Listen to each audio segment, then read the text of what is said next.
खूनी कुआं। सीमा गर्मियों की छुट्टियों में अपनी नानी के गांव आई थी। सीमा नानी के घर पहुंचने के बाद अपनी नानी के पैर छूती है और उनसे आशीर्वाद लेती है। तभी उसकी नानी उससे कहती है, इतनी बड़ी हो गई मेरी सीमा, चल जल्दी से हाथ मुंह धो ले, मैं तेरे लिए खाना लगा देती हूँ।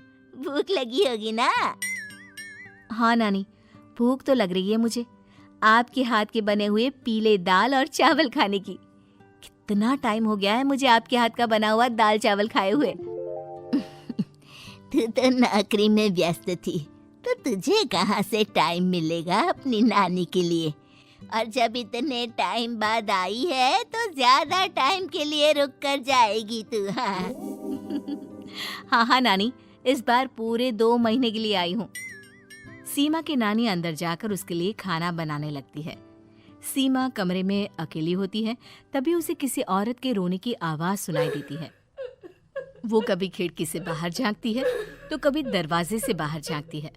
उसे समझ में नहीं आ रहा होता है कि आखिर रो कौन रहा है।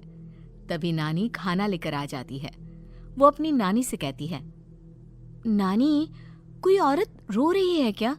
मैं जब से यहाँ आई हूँ तब से मुझे यहाँ किसी औरत की रोने की आवाज आ रही है। हे भगवान, कहीं ये वही तो नहीं? बोलो ना नानी। अरे कोई नहीं रो रहा, ये तेरे मन का वहम है।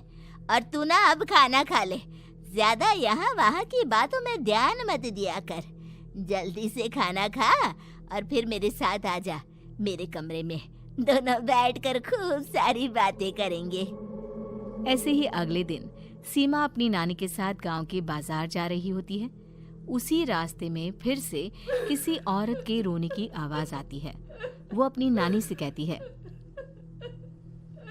अरे नानी, क्या सच में तुम्हें अभी भी किसी औरत की रोने की आवाज नहीं सुनाई दे रही?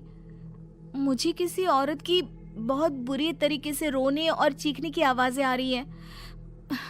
मैं बहुत परेशान हूँ नानी, आखिर ये कौन है? मुझे लगता है कि सीमा को शहर भेज देना चाहिए, यहाँ रहना उसके लिए ठीक नहीं। नानी बोलो ना, आप चुप क्यों हो जाते हो? सीमा, तू घर चल, मुझे तुझसे बहुत जरूरी बात करनी है। नानी सीमा को घर ले आती है और सीमा से कहती है, सीमा, कल सुबह तू शहर वापस चली जाएगी। अरे अचानक? आखिर क्या बात है नानी, आप मुझे ऐसे जाने को क्यों कह रही हो? मैं बस जो कह रही हूँ उस पर ध्यान दे। तू कल सुबह यहाँ से चली जाएगी, और ये बात मैं कोई मजाक में नहीं बोल रही। तू कल जाएगी तो मतलब जाएगी। अरे नानी, चली जाऊंगी मैं, ठीक है, पर आखिर बात क्या है ये तो बता दो। मम्मी से कोई बात हुई है या फिर मुझसे कोई गलती हुई है जो तुम मुझे अचानक से जाने के लिए बोल रही हो? देख सीमा, रात बहुत हो चुकी है और मुझे इस बारे में कोई बात नहीं करनी। चल, अब चल के मेरे साथ सो जा। सुबह की बस पकड़कर तुझे शहर भी तो जाना है। सीमा को अपनी नानी का ऐसा व्यवहार देखकर बहुत ही अजीब लगता है। उसे कुछ समझ में नहीं आ रहा होता है कि आखिर उसकी नानी उसे अचानक से गांव छोड़कर जाने के लिए क्यों कह रही है। ये सारी बातें सोचते सोचते सीमा की आंख लग जाती है और वो अपनी नानी के साथ सो जाती है। ऐसे ही आधी रात को सीमा को फिर से किसी औरत की रोने की आवाज सुनाई देती है। वो उस औरत की आवाज सुनकर बार बार करवटें बदल रही होती है और तभी उसे सपने में भी एक अजीब सी औरत की परछाई दिखाई देती है, जो इतना चीख चीख कर रो रही होती है कि सीमा डरकर उठ जाती है। वो पूरे पसीने पसीने हो रही होती है। वो अपने आसपास देखती है तो घर में बिल्कुल शांति का माहौल होता है। सीमा घबरा जाती है। वो अपनी नानी को जगाने की कोशिश करती है, मगर उसकी नानी नहीं जगती। सीमा को फिर से उस औरत की रोने की आवाज सुनाई देती है। आखिरकार सीमा अपने आप को रोक नहीं पाती और वो घर का दरवाजा खोलकर बाहर निकलती है। आखिर ये माजरा क्या है? आज तो मैं पता करके रहूंगी।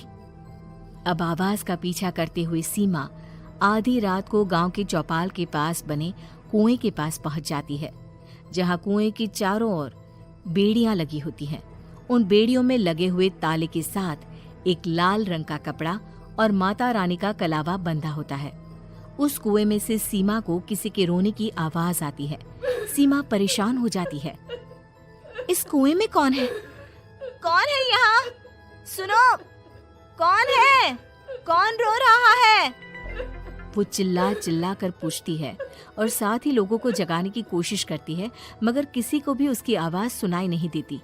अब सीमा खुद उस कुएं के पास की बेड़ियों और तालों को खोलने की कोशिश करती है और किसी तरह कुछ देर की मशक्कत के बाद सीमा उसको खोल भी देती है। और जैसे ही वो कुआं खोलकर उसके अंदर झांकती है, सीमा उस कुएं में गिर जाती है। इतने में उसकी नानी की नींद भी खुल जाती है और सीमा को पास ना देखकर नानी परेशान हो जाती है। नानी घबराकर पूरे घर में उसे ढूंढने की कोशिश करती है, जिसके बाद उसकी नानी और सभी लोग उस खूनी कुएं के पास जाते हैं और सीमा की नानी कुएं के पास खड़ी होती है। सभी गांव वालों और सीमा की नानी को सीमा के चिल्लाने की आवाज आती है। बचाओ, कोई मुझे बचाओ। मेरी बच्ची, हम आ गए, हम तुझे बचा लेंगे। नानी, मुझे यहाँ बहुत डर लग रहा है। यहाँ इंसान की कटी हुई मुंडिया, हाथ, पैर और कंकाल है और खून भी है। नानी, मुझे डर लग रहा है। आप सब मेरी मदद कीजिए, नहीं तो ये खूनी कुआं मेरी बच्ची को भी खा जाएगा। अरे मुझे तो ये समझ में नहीं आ रहा कि आखिर इस खूनी कुएं को खोला किसने। सालों पहले इसको इतनी मुश्किलों के बाद तांत्रिक बाबा ने बंद किया था। अरे पूरा गांव खूनी कुएं के बारे में अच्छे से जानता है, तो कोई भी जानबूझकर तो ऐसा करेगा नहीं। मतलब किसी ने अनजाने में इसे खोल दिया है भैया। सीमा को इस बारे में मालूम नहीं था और जब से वो यहाँ आई थी तभी से उसे किसी औरत के रोने की आवाज़ें भी सुनाई दे रही थी। कहीं सीमा ने ही तो उसे नहीं खोला। अगर ऐसा है तो फिर सीमा का बचना बहुत मुश्किल है। वहीं कुएं के अंदर सीमा रोते हुए बैठी होती है कि उसे आवाज सुनाई देती है जो कुएं के बाहर खड़े गांव वालों में से किसी को सुनाई नहीं देता। आज सालों के बाद मुझे ताजा खून मिलेगा। तेरा खून पीकर आज मैं अपनी प्यास बुझाऊंगा।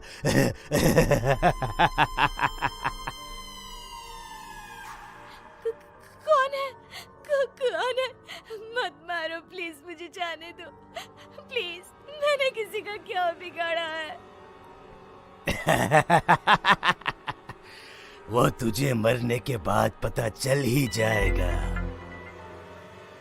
जितने में गांव वाले और सीमा की नानी कुछ सोच पाते, उतने में उन्हें सीमा के चिल्लाने की आवाज आती है और अगले ही पल सब शांत हो जाता है। क्या हुआ? सीमा, मेरी बेटी। माफ करना बहन, लेकिन अब सीमा वापस नहीं आएगी। हमें एक बार फिर से कुएं को बंद करना होगा। गांव वाले तभी तांत्रिक को बुला कर लाते हैं। एक बार फिर अपनी शक्ति से तांत्रिक बाबा उस कुएं को हमेशा हमेशा के लिए बंद कर देते हैं और वहां एक बोर्ड लगा दिया जाता है कि यहाँ आना मना है।